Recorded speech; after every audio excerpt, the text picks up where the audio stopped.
Hoy nuestro héroe del día es André-Marie Ampère.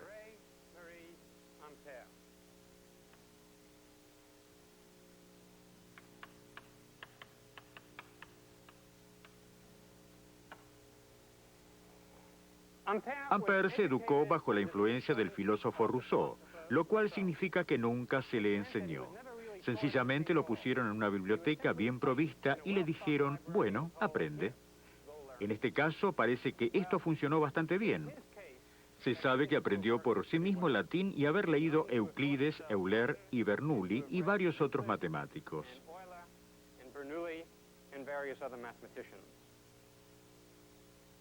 Sin embargo, mientras tanto, cuando tenía 14 años, en el año 1789, descendió la Revolución Francesa. El padre de Ampère era juez en Lyon y en el curso de sus deberes normales sentenció a un jacobino a morir en la guillotina. Cuando los jacobinos tomaron la ciudad, el padre de Ampère, a su vez, fue sentenciado a morir en la guillotina.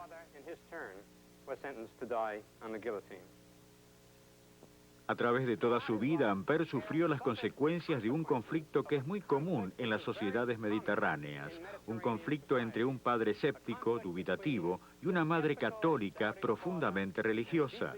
Esto lo llevó a través de toda su vida a elaborar grandes proyectos metafísicos que nunca fueron de gran importancia. Su vida personal fue extremadamente difícil, algo parecida a la de Kepler, si lo recuerdan. No solo que su padre murió en la guillotina, su primera esposa con quien se casó en 1799 murió 4 años más tarde. Se divorció de su extremadamente desagradable segunda esposa. Tuvo un hijo quien era un holgazán inútil. Tuvo una hija la cual amó extremadamente y ésta se casó con un oficial del ejército en estado de locura. A través de toda su vida siempre anduvo escaso de fondos. Su vida profesional fue aún más extraña. Comenzando en 1800, por 15 años, Ampère fue matemático, no muy bueno, escasamente competente. En 1815, sabiamente cambió su profesión y llegó a ser químico. Resultó ser casi un gran químico. Casi descubrió el cloro, casi descubrió el iodo, casi descubrió la ley de Avogadro.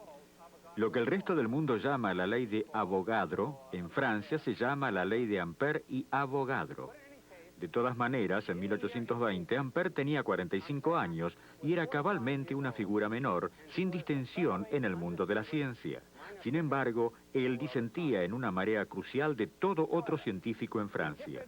Él creía que era posible que descubrimientos científicos importantes se hicieran fuera de Francia. En el año 1820, el gran descubrimiento de Ørsted golpeó a Europa como un rayo. Los otros académicos franceses se negaron a creerle porque era imposible que algo tan importante pudiera haber sido descubierto en Copenhague. The other French academicians refused to believe it because it was impossible that anything so important could have been discovered in Copenhagen. Ampère aceptó el descubrimiento inmediatamente y comenzó a trabajar sus consecuencias, y por lo tanto hizo todos sus grandes descubrimientos. Esto nos lleva a nuestro tema para el día de hoy. Yo necesito a todos a 180 grados frente a mí en este punto, aquí justo del otro lado. 180 grados no es gente detrás mío. 180 grados es 180 grados. Todo el mundo dándose vuelta y cierre el espacio de nuevo. Todos recuerdan cómo contar los pasos ahora. No traigan de vuelta la caja. Algunas personas quieren traer de vuelta la caja. Ellos están en estacas de ingeniería. Todas las cajas están allí. Nadie vuelva y diga, Sargento Fillmore no está allí. Traje una clase aquí la semana pasada y estaban allí. A primera vista, estos mariners de los Estados Unidos no parecen tener mucho en común con un físico francés del siglo XIX, André-Marie Ampère. Pero como muchas veces es el caso, hay más aquí que lo que se ve a primera vista.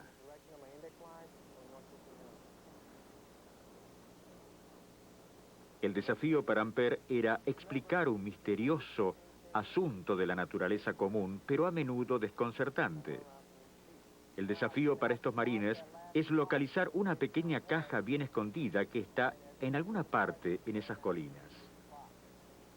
Mientras que estos dos desafíos están separados por miles de kilómetros y aproximadamente 150 años, la ironía es que ambos requieren lo mismo, la explicación de la naturaleza básica de magnetismo.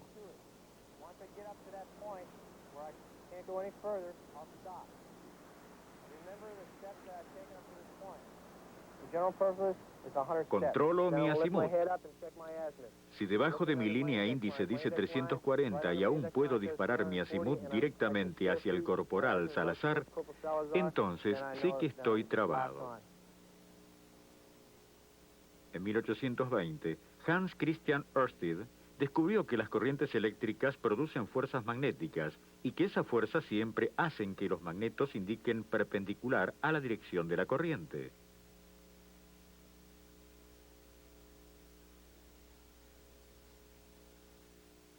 Este fue un descubrimiento científico rico, pero hasta que Ampère pudo elaborar las consecuencias del experimento de Ørsted, sería nada más que una pieza solitaria de un rompecabezas complejo. Comienzo a marchar hasta que paso el objetivo. Estoy contando los pasos desde mi último enfrentamiento.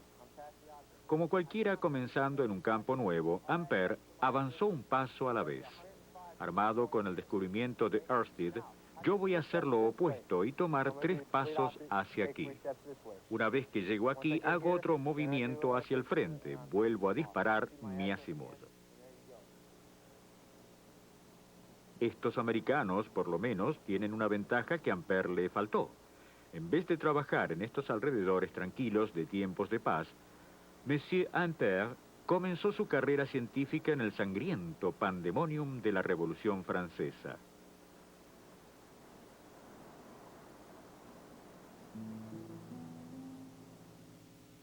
El padre de Ampère, Jean-Jacques, era un juez de paz marcado como enemigo de la revolución.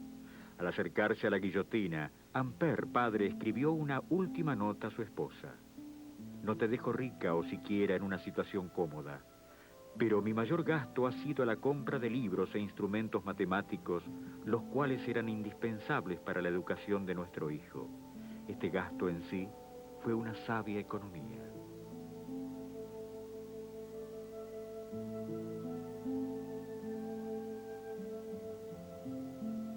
Considerando lo que su hijo logró, el dinero del padre de Ampère, por cierto, estuvo bien invertido.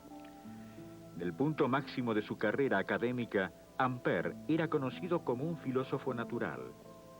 Hoy Ampère es recordado más bien por su trabajo en electricidad y magnetismo.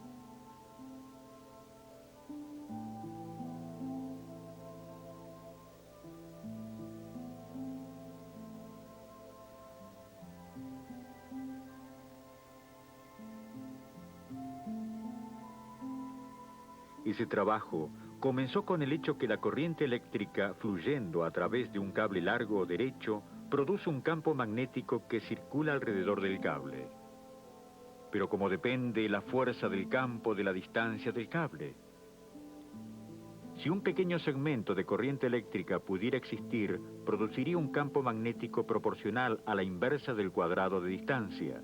La dirección del campo está relacionada a la dirección de la corriente por la regla de mano derecha o por producto cruzado de vector.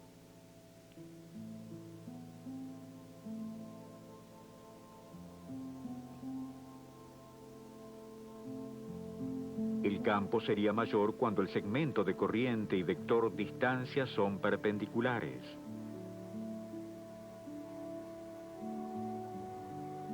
Pero corrientes eléctricas nunca pueden existir en pequeños segmentos.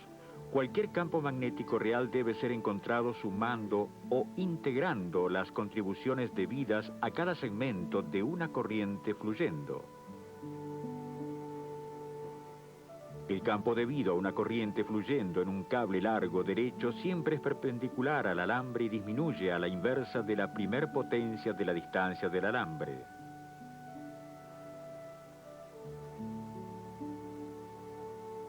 El resultado neto es un campo que va en círculos. Las líneas de fuerza son círculos concéntricos con el cable y el campo es el mismo todo el tiempo alrededor de cada círculo. Por el otro lado, si el cable está doblado en un circuito, la corriente fluyendo a través del mismo produce lo que es conocido como un campo dipolo.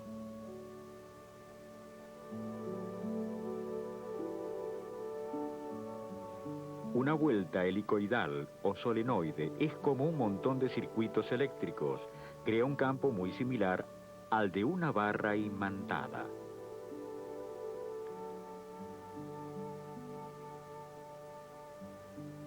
Si el solenoide está doblado en un círculo, la rosca que forma se llama una bobina toroidal. El campo magnético de un toroide está completamente contenido dentro de la bobina. No hay líneas de campo afuera para nada.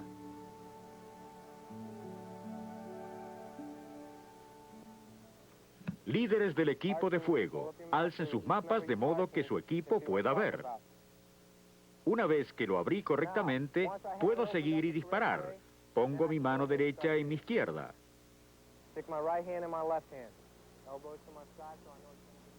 Sin embargo, obviamente la Tierra no es una rosca. Su campo es como el de una barra imantada, con abundante flujo afuera para aplicar fuerza a la aguja de un compás. Para estos marines, la clave del éxito está en la preparación y trabajo en equipo. Es por eso que han trabajado con los fundamentos de cómo navegar con una brújula.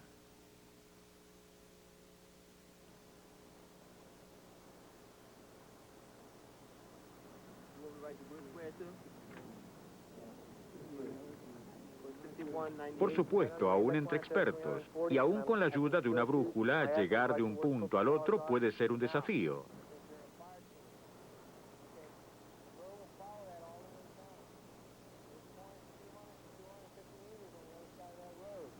Sigan esa área de pastos todo el trayecto hasta el lugar donde parece que está por caerse del borde de la Tierra. Pero no es menos desafiante la tarea que Ampère se asignó a sí mismo en los primeros años del siglo pasado.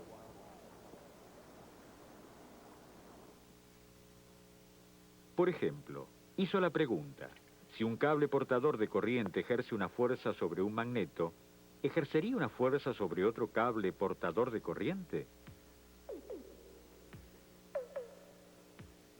Para responder a la pregunta, considere los hechos. Una corriente que fluye produce un campo magnético, y un campo magnético aplica una fuerza a una carga eléctrica en movimiento.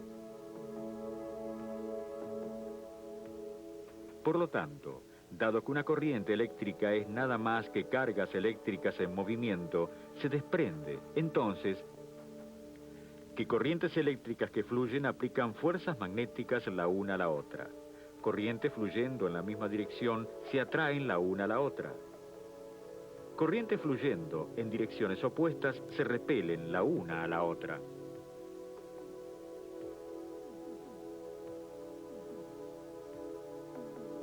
De hecho, la unidad de corriente eléctrica se define en términos de la fuerza entre dos cables. Quizás por eso se lo llama ampère. Pero Monsieur Ampère hizo algo más práctico aún, y definitivamente más profundo, que prestar su nombre a la unidad de la corriente eléctrica.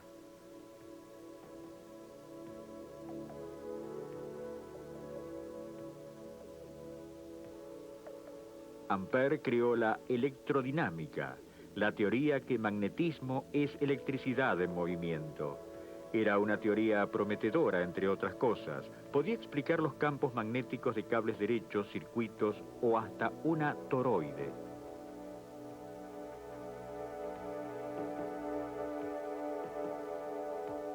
Pero, ¿qué pasa con el campo de una barra imantada? También aquí Ampère tuvo la idea correcta, que debía haber corrientes dentro del mismo magneto.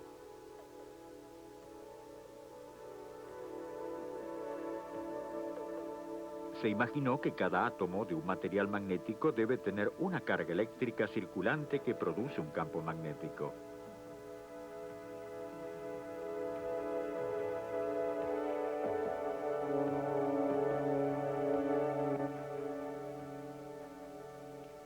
De hecho, la Tierra que gira tiene cargas eléctricas circulantes en su centro, las cuales crean el campo magnético que atrae una aguja de brújula. Por lo tanto, la fuerza que hace que una brújula siempre señale hacia el norte es la misma que la fuerza entre dos cables portadores de corriente.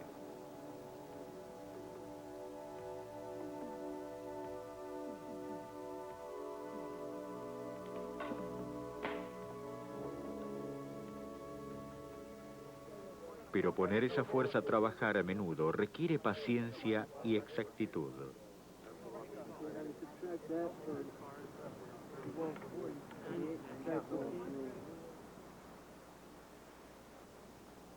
Para hacer la medición de ángulos tan exactos como posibles a través de largas distancias, una persona observa alineando la brújula con otra persona a cierta distancia.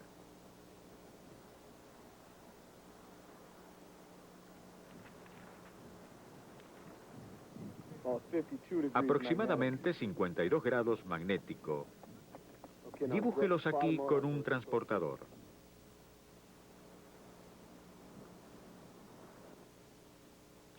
Estos marines están recibiendo una lección de primera mano en el valor de trabajar juntos, una lección que parecería valiosa en el campo de la ciencia.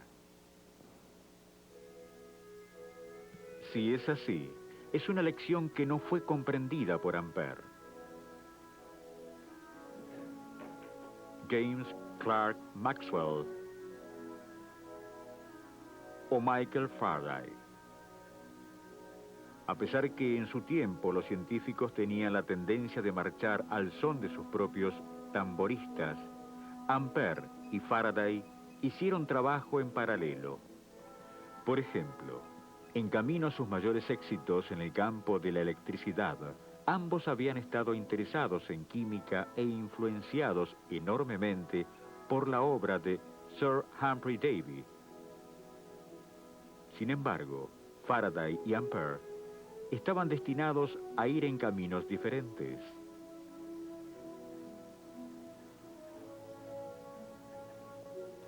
Donde Faraday era intuitivamente brillante, Ampère sencillamente era brillante cuando se trataba de números y símbolos. La ley que lleva su nombre es una descripción matemática del campo magnético, tanto similar al como diferente del campo eléctrico.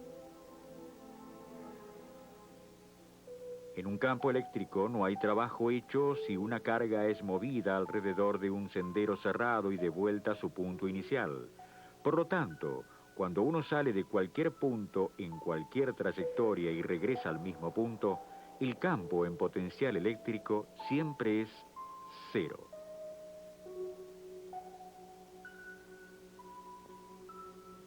Por lo tanto, la línea integral del campo eléctrico alrededor de una trayectoria cerrado siempre es cero.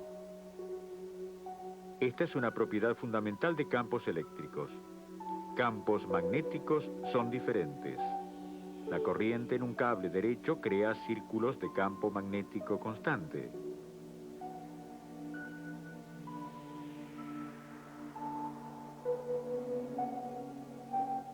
Dado que el campo es constante en cada círculo, la línea integral en cada uno es calculada fácilmente.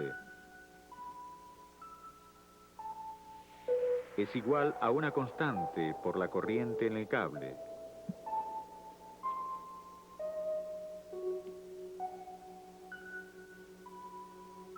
Y por consiguiente, por toda trayectoria alrededor del cable.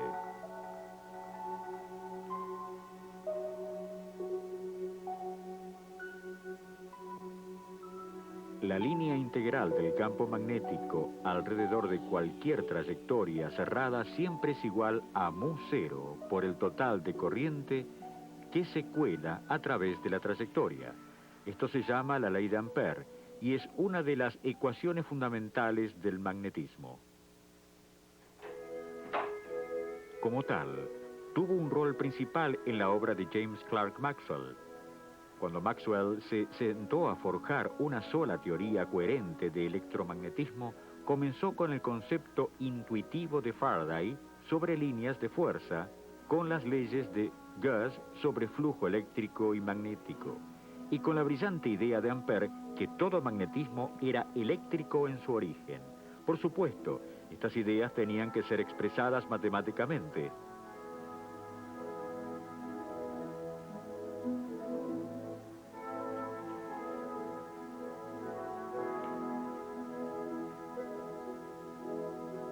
La línea integral del campo magnético alrededor de cualquier trayectoria cerrada es igual a μ0 por la corriente eléctrica que se cuela a través de la senda. Pero para campos eléctricos, la línea integral alrededor de cualquier senda siempre es 0. El flujo eléctrico a través de cualquier superficie cerrada es igual a la carga neta dentro dividida por epsilon 0.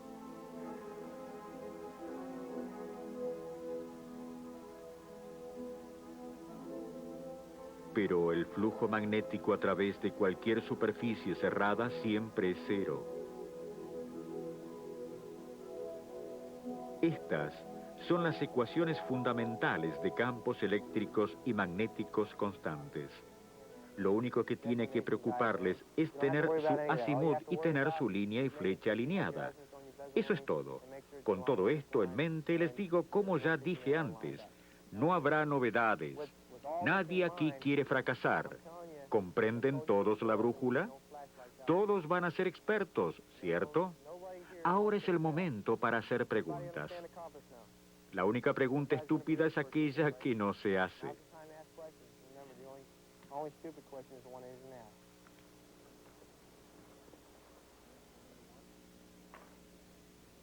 Una vez que Ampère se dio cuenta que un circuito de corriente daría un campo magnético de la misma forma del campo de una barra imantada, un magneto permanente decidió que quizás todos los campos magnéticos eran debido a corrientes eléctricas, es decir, cada magneto permanentemente tenía corrientes eléctricas moviéndose dentro de ella para generar un campo.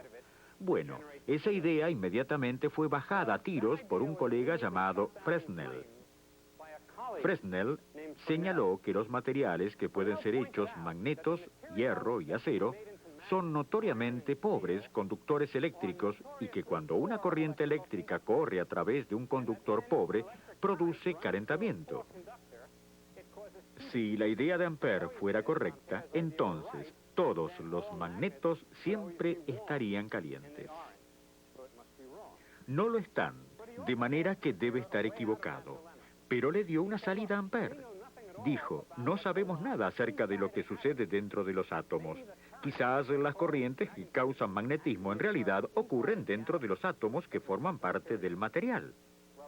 Ampère abrazó la idea y elaboró una construcción muy ingeniosa. En el momento se creía que existía el éter luminífero. Sabremos acerca de esto mucho más tarde, pero en todo caso fue el medio por el cual se suponía que llevaba luz a través del espacio. Ampère especuló que quizás el éter estaba compuesto de grandes cantidades de carga eléctrica, tanto positiva y negativa, pero por lo común en el equilibrio perfecto, de manera que era completamente neutral, excepto quizás dentro de los átomos. La idea que tuvo fue esta. Aquí hay un átomo, y aquí hay algo de carga eléctrica moviéndose a través del éter, carga positiva moviéndose junto con la carga negativa, de manera que los dos se equilibran y no tienen efecto. Pero una vez que logran entrar en el átomo, estas podrían dividirse. La carga positiva podía moverse alrededor de una manera y luego salen nuevamente. La carga negativa podría moverse alrededor de la otra manera y luego salir nuevamente. El efecto de la carga positiva sería una corriente eléctrica moviéndose alrededor con la carga positiva de esta forma. El efecto de la carga negativa sería una corriente eléctrica moviéndose en dirección opuesta. El efecto neto es un circuito completo de corriente, el cual tendría un campo magnético que se vería de esta manera. Esto significó que si los átomos de una pieza de material todos tenían estos circuitos de corriente eléctrica en ellos, moviéndose en la misma dirección, el material tendría las propiedades de un magneto permanente. Esta es una idea muy peculiar. Hay partes en ella que aún hoy creemos, creemos que hay corrientes eléctricas moviéndose dentro de los átomos y que esas corrientes dieron lugar a las propiedades magnéticas de la materia. Ya no creemos en cargas llenando un éter luminífero y esto de dividirse dentro de un átomo y salir nuevamente.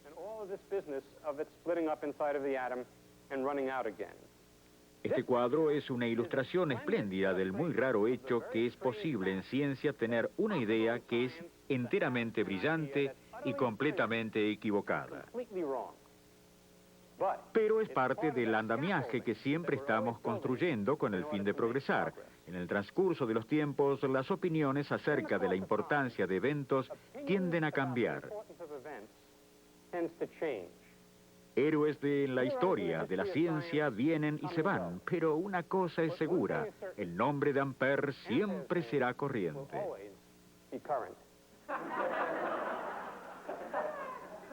No agarren magnetos de madera. Los veré en la próxima vez.